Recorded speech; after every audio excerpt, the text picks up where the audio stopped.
I turned the sign to closed for you. What we risked behind the counter. I didn't turn the sign because I wanted quiet. I turned it because I was tired of hearing myself invent the parts of the night I couldn't see. The cafe sits on the corner like a sentence that knows its clause. In the morning, it's mothers and laptops and apologies to oat milk.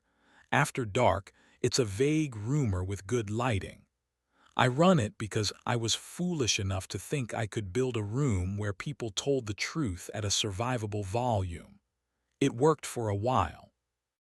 Then we got married, and truth became something my wife texted after midnight with correct grammar and bad weather.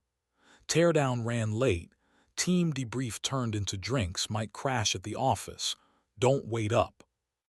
Her name is Sienna. We've been married 8 years, long enough to be great at logistics and awkward with heat. We retired our best fights and kept dignified weather. That kind of competence breeds boredom the way flour breeds dust. The person making it worse was the one person I couldn't hate efficiently. Reese, operations lead with decent shoulders, and the gall to stand exactly one respectful step away from married women and make a room feel safer. He never flirted with my wife in public. That made my neck listen harder. The night the story happened, it was raining the way the city thinks performs empathy. At 11:30, I walked the last table to the door and told the grad students to write kinder footnotes and the drunk to tip in cash. When the room was down to its bones, I flipped the sign, turned the house lights 2 clicks lower, and left the bar lamps on like a decision. The espresso machine cooled like a reasonable animal. The alley breathed cilantro and wet cardboard. They appeared in the glass like a ghosted photograph developing backward. Sienna in a black dress that believed in the quiet power of cotton, Lena with a tote that sounded like work, and Reese, sleeves up, tote with gaffer, head bent like the night had said his name. I unlocked the door and stepped back because I hate the way keys look when they pretend to be weapons. Closed, Sienna said, eyebrows a question she already wanted to answer. For everyone else, I said. I needed the room to remember who pays rent. Lena took the hint with relief and left with a salute ode to women who know when to respect the wrong room. Reese stopped on the mat, looked at me, looked at Sienna, and then leaned the tote against the counter like a man checking his coat at a church. He did not intend to join. "Do I need to leave?" he asked. "I need you to be exactly there," Sienna said, pointing at the far end of the counter. "One respectful step back from the espresso grinder. If you step forward without being invited, you'll be less useful than you think." He obeyed in the way men do who have learned gravity's inside voice. I poured 3 waters. The cafe kept the kind of silence you get when wood remembers the weight you used to put on it without checking what you were signing for. Rain rehearsed patience on the windows. I set a glass in front of Reese and he didn't pretend to earn it. I set one in front of Sienna and she didn't pretend to be thirsty. I kept mine because my hands weren't ready to be unemployed. "Did you kiss him?" I asked Sienna. It came out like a man who had decided to be interesting instead of efficient. "Yes," she said and closed her eyes for the second it takes to commit to surviving. 2 weeks ago, elevator at the museum, in the blank space between floors. It was quick and stupid and tasted like mint and rehearsal. He stepped back like a lock. I wanted to know whether I could still want without turning my house into a courtroom. I am not good at math. "I wanted to hit him," I said to the espresso machine, which has heard worse from better people. Reese braced his palms on the counter, not to threaten but to stand accountable. "I know," he said. "I wanted to be the kind of man you didn't have to hit because I had already stepped back. I did, and I keep doing it."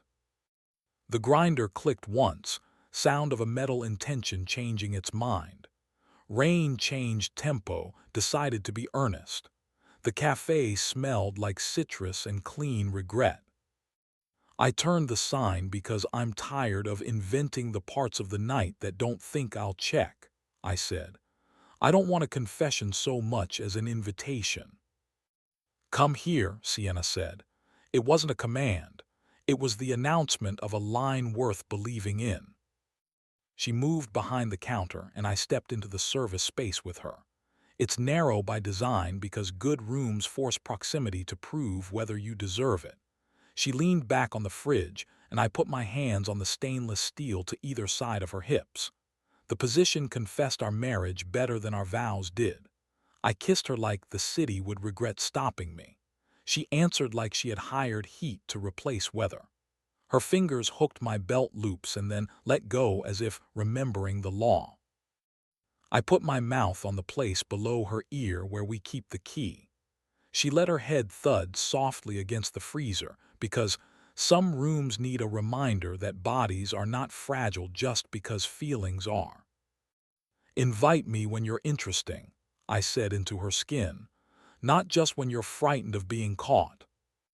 She laughed, the laugh that makes trouble decide to be useful. Stay and watch, she said. If I'm interesting, join me. If I'm not, help me remember. We kept our clothes because apartments with mortgages prefer neighbors, not folklore.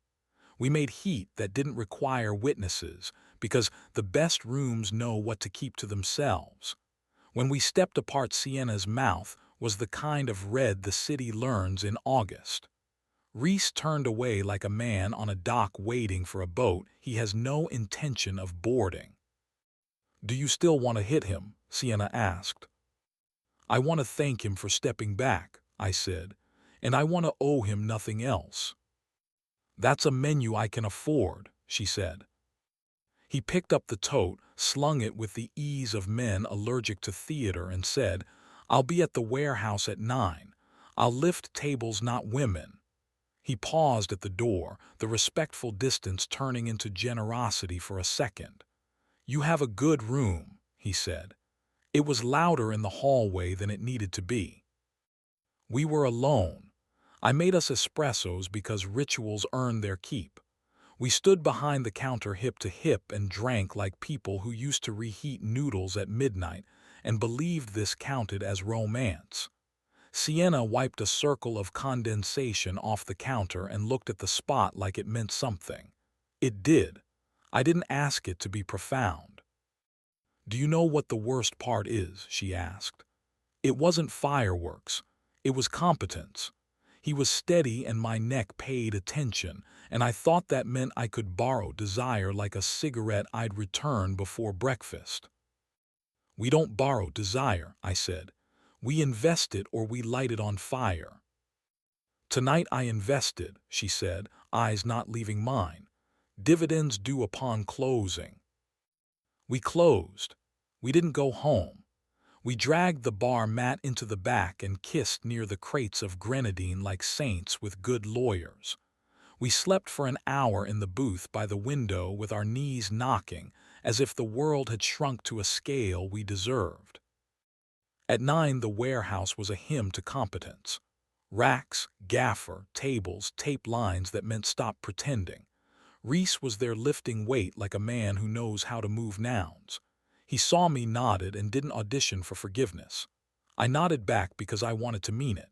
Sienna moved through the room with a clipboard and a mouth volunteers obeyed without needing to know why. She brushed my wrist in passing, daylight legal, old as vows, and the morning picked sides in our favor. We never told anyone about the sign.